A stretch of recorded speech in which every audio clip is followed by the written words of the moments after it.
অঁ মই ভাল পাব নাজানিলোঁ ফিল্মখন কৰিছিলোঁ। জুবিন দা আছিলে, পাপন দাই গাইছিলে, জুবিন দাও গাইছিলে। পাৰ্চেণ্ট নকৰিলে গুৱাহাটী গেষ্ট্ৰনলজি ডক্টৰে কৈছিলে মানে বহুত কম সময়ৰ ভিতৰতে মানে বস্তুটো আমি মই ঢুকাই থাকিম মানে।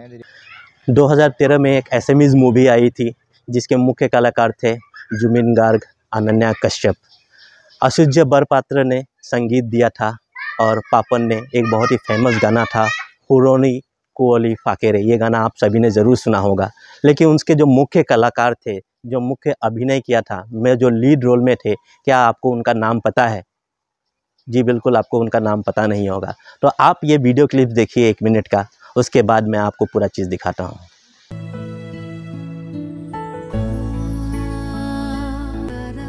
मैं तुम्हें बहुत ভাল পাওঁ देउता। তুমি ভাল হোৱা সোনকালে।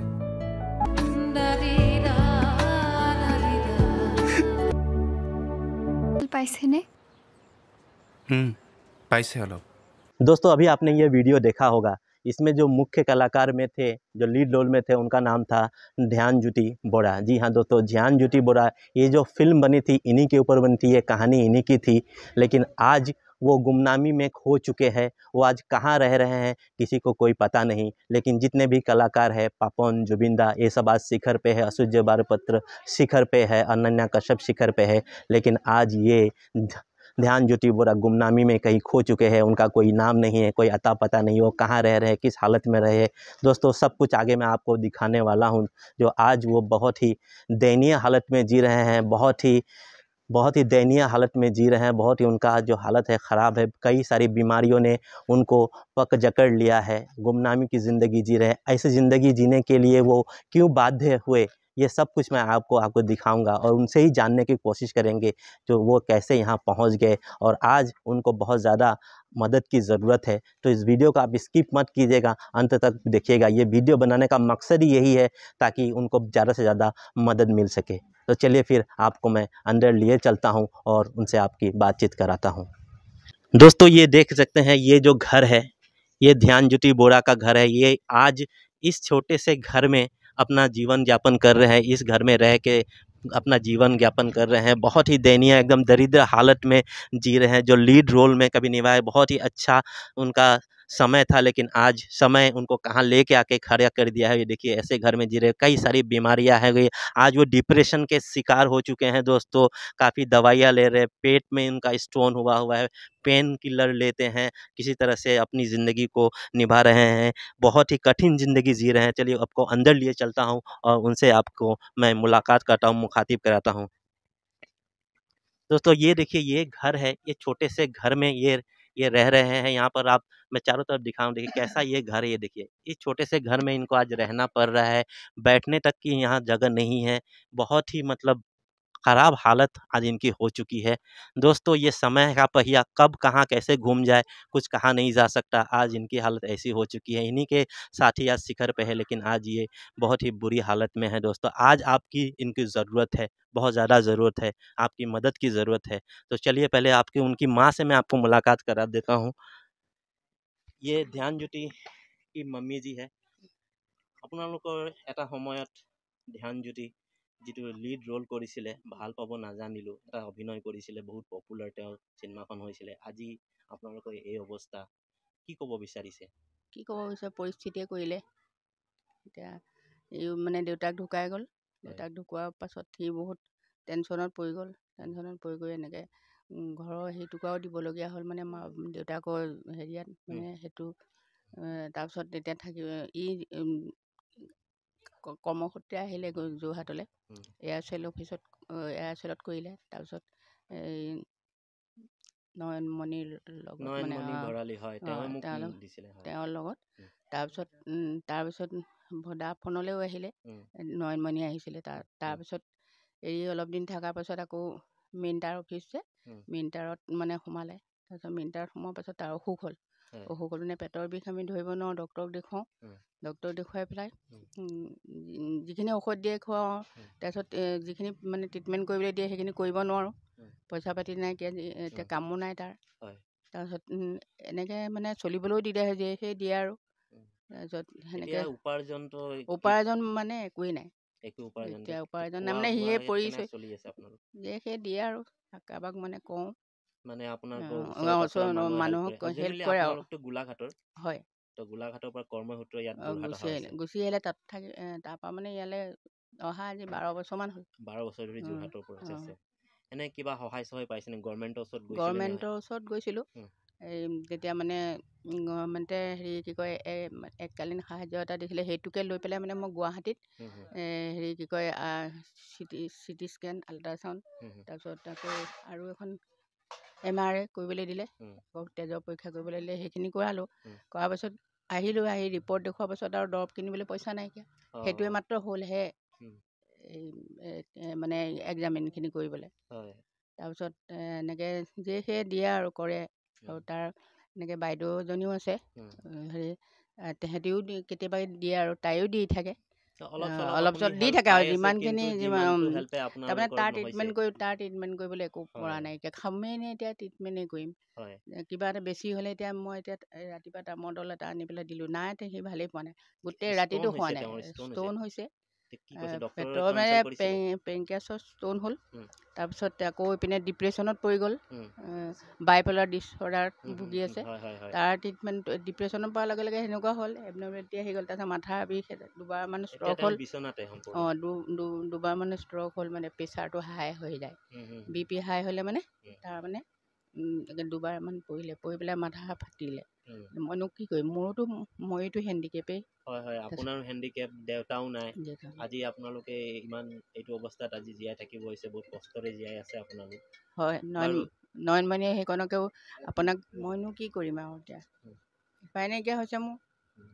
নিজৰে মানে নিজেই ডিপ্ৰেশ্যন পৰা নিচিনা হ'ল হয়, এই আপুনি শুনিলে ধ্যানজ্যোতিৰ মায়ে বহুতখিনি কথা আমাক ক'লে, বহুতখিনি বস্তু জনালে যে তেওঁ আজি বহুত কষ্টত ভুগিছে, ডিপ্ৰেশ্যনত আছে। আজি আপোনালোকৰ বহুত সহায় সহযোগিতা দৰকাৰ হৈছে। আপোনালোক আগবাঢ়ি আহক। দল সংগঠন আছে, ছাত্ৰ সংগঠন আছে, চৰকাৰক কাটৰ অনুৰোধ কৰিছোঁ, আপোনালোকক ময়ো হাতযোৰ কৰিছোঁ এওঁৰ ফালৰ পৰা যে আপোনালোক আগবাঢ়ি আহক, এওঁক সহায় আগবঢ়াওক। আৰু আমাৰ পৰা যিমান পাৰোঁ, আমাৰো এটা ক্লাব আছে ৰেডিয়েণ্ট ক্লাব বুলি, মই কথা পাতিম ৰেডিয়েণ্ট ক্লাবৰ পৰা কিবা এটা যদি পাৰোঁ সহায় আগবঢ়াম এওঁক। আৰু আপোনালোককো চবকে আগ্ৰহ কৰিছোঁ আগবাঢ়ি আহক আৰু এওঁক যিমান পাৰে হেল্প কৰক। এতিয়া মই ধ্যানজ্যোতিৰ ওচৰলৈকে যাওঁ। এই এক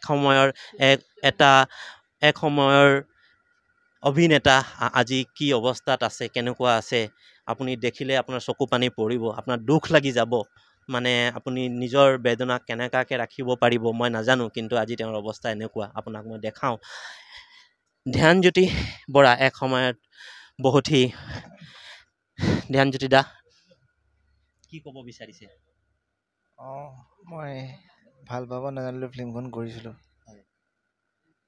জুবিন দা আছিলে, পাপন দাই গাইছিলে, জুবিন দাও গাইছিলে, হয়। তাৰপাছত অনন্যা কাশ্যপ আছিলে, অন্য পিছত আছিলে, তাৰপাছত আচুৰ্য বৰপেটা দাই মিউজিক দিছিলে। মিউজিক দিছিলে, তেওঁ প্ৰথম এইটো মিউজিক দিছিলে আৰু গানটো লিখিছিলেও।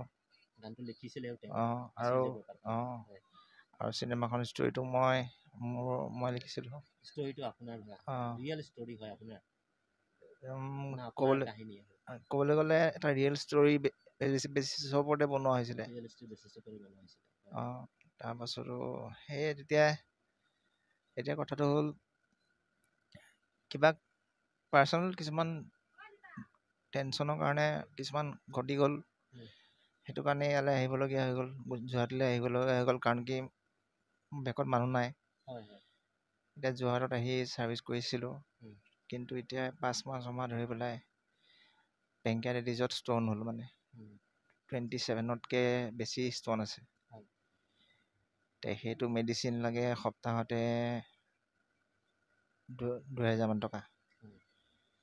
তাৰপাছত সেইটো চিন্তা কৰি মানে কাৰোবাৰ লগৰবিলাকে হেল্প কৰে, বাইদেউজনী আছে, বাইদেউজনীয়ে হেল্প কৰে। মানে সেইটো আগত এনেকৈ থাকিব সদায় চবটো ইনকামটো কৰি থাকিব নোৱাৰে। তাৰপাছত এতিয়া ৰিলেশ্যনৰ মানুহে কেতিয়াবা কৰে আৰু, কিন্তু মেডিচিন বুলি নহয়, কাৰণ কি ৰেচনতো কথা আছে। হয়, হয়, কাৰণ ৰেচনে কিমান চবটো ধৰক। তাৰপাছত আপোনাৰ ঘৰ ভাড়াও দিব লাগে। আৰু মইতো যাব নোৱাৰোঁ। দুবাৰ মই মানে তাৰ সেই পেইনটো হৈ থাকে, মেডিচিন হেৰি কৰিব নোৱাৰা হৈ যাওঁ, ডিপ্ৰেশ্যনত পৰি গৈছিলোঁ। আৰু এখন বিচনাত পৰি থাকিলে ডিপ্ৰেশ্যনত পৰিবই মানুহ।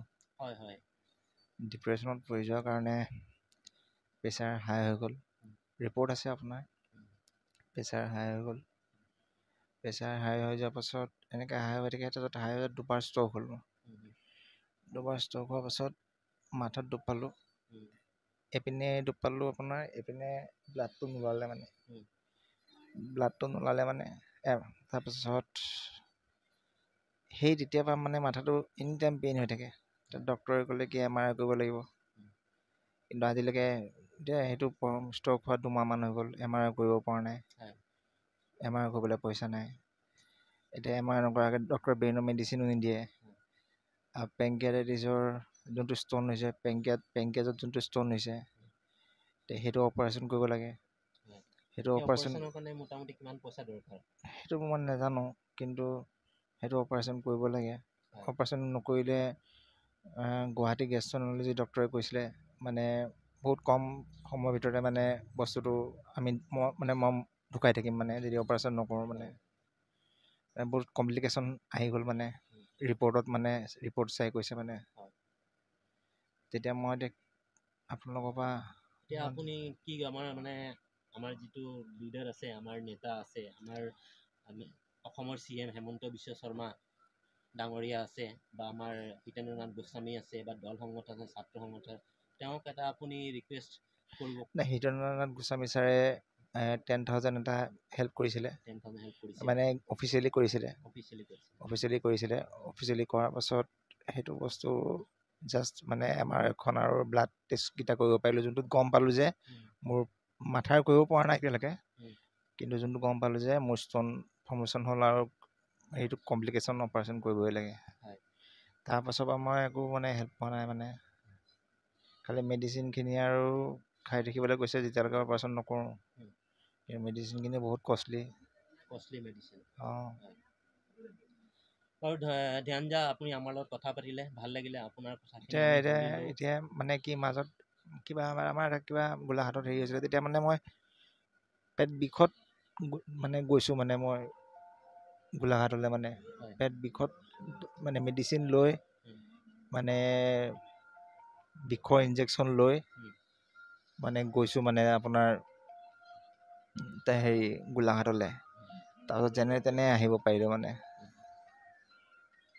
কিন্তু তাৰপাছৰ পৰা অহাৰ পাছত দিনে দিনে মানে দিনবিলাক গৈ আছে, কণ্ডিশ্যনটো বেয়া হৈ গৈ আছে আৰু বহুত